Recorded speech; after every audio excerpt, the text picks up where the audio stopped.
come on, Jackie. Only kids like you have to be brave because they have no big brothers or big sisters to protect them.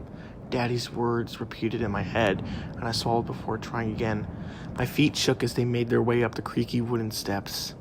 A layer of fog rolled up and twirled around my legs, illuminated by orange lights that shone from fires and held within devil faces.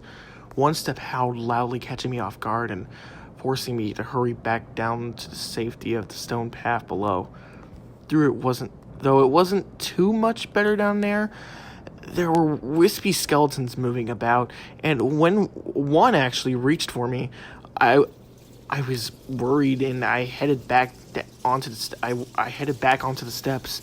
And this time, my climb was greeted by a door opening.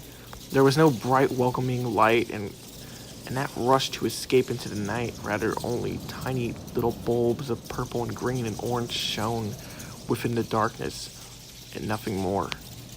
Only when the shadow hurried forth did I scream and stumble back yet again, my suspense broken by approaching figure. "Well, hello there," the creature spoke. My lips quivered, and I was unable to respond. Its pale white face shook me deeply, standing out entirely on its own from the large black cloak it wore.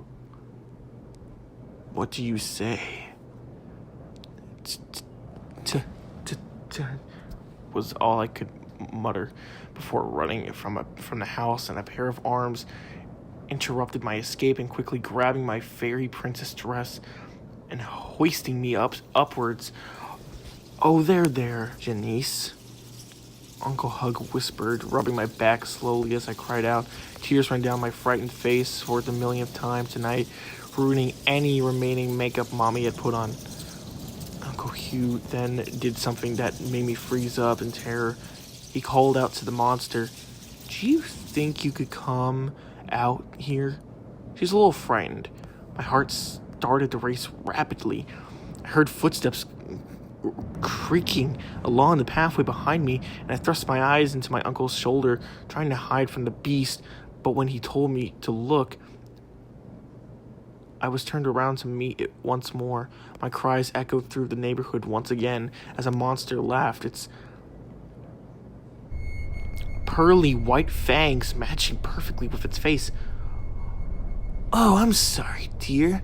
Here, have some extra for being such a brave girl." The monster stretched out, opening my bag and dumped in 2 big chocolate bars and a bag of chips. "What do you say, Janice?" Uncle Hugh asked. "Thank you," I mumbled before hiding my face again. I knew the candy was free, but having to approach these terrifying monsters to get it was just too much. At least there were only a few houses left.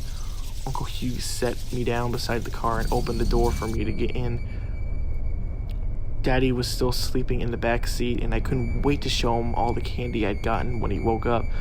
Uncle Hugh told me not to disturb him right now, though, or else he might get angry. After I was buckled in the car started to move, and I began thinking about what Daddy had told me about being brave. It seemed odd now, considering how Uncle Hugh was here taking me out trick-or-treating after all. Considering how Uncle Hugh always was here taking me out trick-or-treating. And after all, I always thought Daddy taught me that phrase because he was an only child too.